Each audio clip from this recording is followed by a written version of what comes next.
آئیے شروع کرتے ہیں۔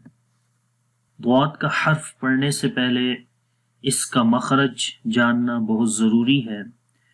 ضاد کا جو مخرج ہے وہ زبان کا بغلی کنارہ یعنی کہ زبان کی سائڈز، جو آپ کو یہ گرین حصہ نظر آ رہا ہے زبان کا، یہ زبان کا بغلی کنارہ کہلاتا ہے یا حافہ لسان بھی بولتے ہیں اس کو۔ یہ جب اوپر والی داڑھوں کی جڑوں پر لگتا ہے تو اس وقت حرف ضاد ادا ہوتا ہے۔ تو جب زبان کا بغلی کنارہ یعنی کہ یہ گرین حصہ یہ دانتوں کے جو گرین حصے پر لگے گا، یعنی کہ یہ اوپر والے داڑھوں کی جڑوں پر، زبان کا سائڈ والا حصہ اوپر والی داڑھوں کی جڑوں پر جب لگتا ہے دونوں سائڈز پر، تو اس وقت حرف ضاد ادا ہوتا ہے، اور یہ آہستہ آہستہ لگتا ہے جس سے اس کی آواز کے اندر درازی پیدا ہوتی ہے، صفت استطالت اس کے اندر آ جاتی ہے۔ اور اس سے پھر کیا ہوتا ہے، اگر آپ رائٹ سائڈ پہ امیج میں دیکھیں تو آواز ووکل کارڈ سے جب آئے گی تو اس جگہ کے اوپر آواز بند ہو جاتی ہے، کیونکہ اس کو آگے کوئی سپیس نہیں ملتی، اور پھر زبان شروع مخرج سے آخر تک، یعنی آخر سے مراد ثنایا علیہ کی جڑوں تک زبان آہستہ سے آگے موو ہوتی ہے، اس کے اندر طوالت آتی ہے، آواز کا پریشر ہوتا ہے، اور اس پریشر سے جیسے ہی زبان کی جو سائڈ اوپر دھاڑوں کی جڑوں پر لگتی ہے تو وہ اس زبان کو آگے موو کرتی ہے، جو کہ ثنایا علیہ کی جڑوں تک چلی جاتی ہے، جس سے حرف ضاد ادا ہوتا ہے۔ اس حرف کی پروننسیشن جو ہے وہ کافی مشکل ہے، تو آپ نے بڑے اچھے طریقے سے غور سے سننا ہے اور اس کو زیادہ سے زیادہ اچھا پڑھنے کی کوشش کرنی ہے۔ اس حرف کو ہم نے ضاد بھی نہیں پڑھنا، اور نہ ہی اس حرف کو ہم نے ضاد بھی نہیں پڑھنا، ضاد واو کے ساتھ، ٹھیک ہے؟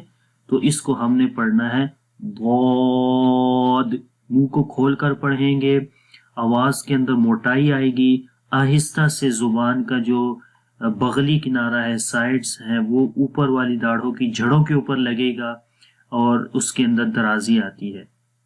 تو اب اس کو پڑھیں گے ضاد، ضاد، منہ کو کھول کر پڑھیں گے، کوشش کریں کہ زبان کی جو سائڈز ہیں وہ اوپر والی داڑھوں کی جڑوں پر لگے، اور اس امیج کے اندر دیکھیں اونلی جو رائٹ سائڈ ہے وہ اوپر والی داڑھوں کی جڑوں پر لگ رہی ہے، تو چاہے دونوں سائڈز لگیں یا ایک سائڈ کوئی لگ جائے تو ضاد ادا ہو جائے گا، ٹھیک ہے؟ یہ آپ نے یاد رکھنا ہے۔ اور جیسے ہی یہ زبان کی سائڈز لگتی ہے تو زبان تھوڑی سی آگے موو ہوتی ہے، اس کے اندر درازی آتی ہے اور یہ آہستہ سے آتی ہے۔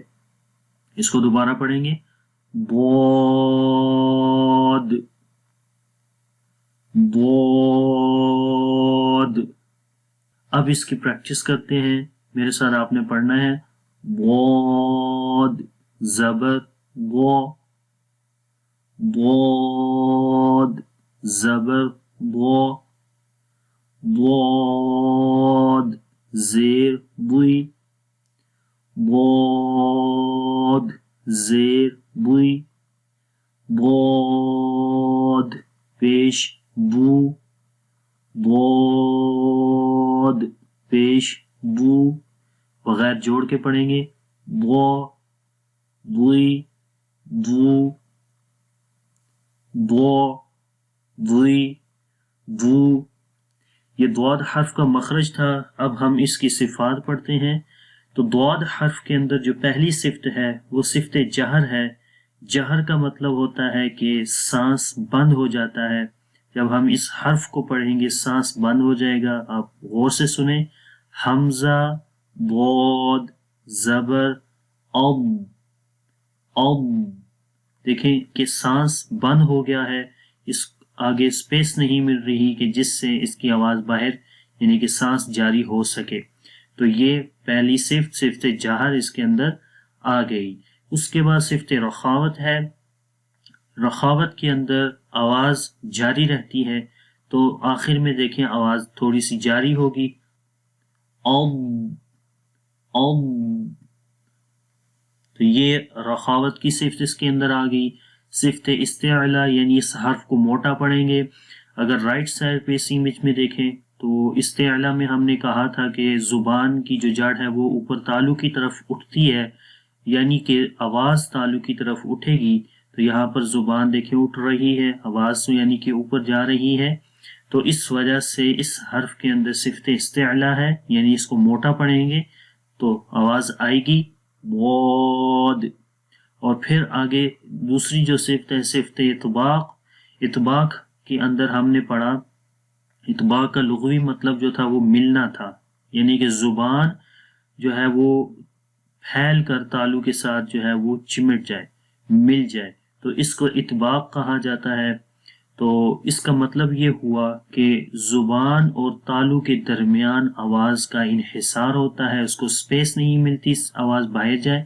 جیسے آپ یہاں پر دیکھ سکتے ہیں تو اس سے ہوتا کیا ہے کہ آواز زیادہ موٹی ہوتی ہے.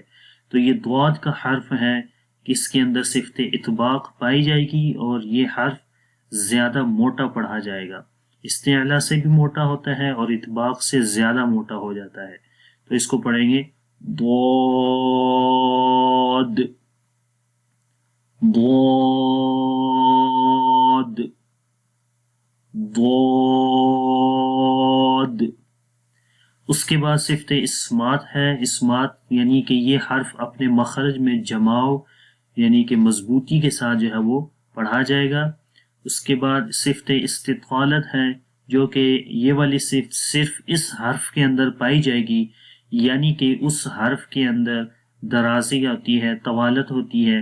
اور وہ کس طریقے سے، یہ میں نے مخرج میں بھی بتا دیا تھا کہ جب ہم ضاد کو پڑھیں گے تو آواز ووکل کارڈ سے جب اس جگہ کے اوپر آتی ہے تو یہاں پر آواز بند ہو جاتی ہے، اس کو کوئی سپیس نہیں ملتی کہ وہ آواز باہر جائے. تو ہوتا کیا ہے کہ زبان اس شروع سے آخر تک جو ہے وہ دراز ہوتی ہے، تھوڑی سی موو ہوتی ہے. اتنا زیادہ اس کو موو نہیں کریں گے کہ وہ زبان ثنایا علیہ کی جڑوں کو ٹچ کرنے لگ پڑے، بلکہ تھوڑا سا اس کو پیچھے ہی رکھیں گے، لیکن اس کے اندر ادھر تک جو ہے وہ زبان پہنچ جائے گی، جس سے ہوگا کیا کہ یہ دراز ہو جائے گی. اس کی مثال ہم پڑھتے ہیں، حمزہ ضاد زبر اب اب. تو دیکھیں آخر میں ہو کیا رہا ہے کہ زبان تھوڑی سی آگے منہ ہوئی اب. تو اس کو آپ نے اد ایسے نہیں پڑھنا، صفت قلقلہ اس کے اندر نہیں کرنی. کچھ لوگ ہوتے ہیں وہ صفت قلقلہ کر دیتے ہیں، پڑھتے ہیں اد اد، تو وہ غلط ہے. تو آپ نے بڑے غور سے اور اس کے اچھے طریقے سے پریکٹس کرنی ہے. اب ہم اس کی پریکٹس کرتے ہیں، آپ نے غور سے سننا ہے اور میرے ساتھ ریپیٹ کرنا ہے. حمزہ ضاد زبر اب اب. حمزہ ضاد زیر اب. حمزہ ضاد پیش اب اب. حمزہ ضاد حمزہ ضاد پیش اب اب. تو بغیر جوڑ کے پڑھیں گے اب اب اب. اسی طریقے سے جب ہم پڑھتے ہیں وَلَض تو وہاں پر بھی درازی ہوتی ہے، وَلَض وَلَضَّالِّينَ. وَلَض جب لام کو ضاد کے ساتھ ملائیں گے تو زبان موو ہوگی، درازی آئے گی. وَلَض وَلَضَّالِّينَ. تو امید کرتا ہوں کہ ضاد حرف کا جو مخرج ہے اور اس حرف کے اندر جو صفات ہیں ان کا آپ کو پتہ چل گیا ہوگا.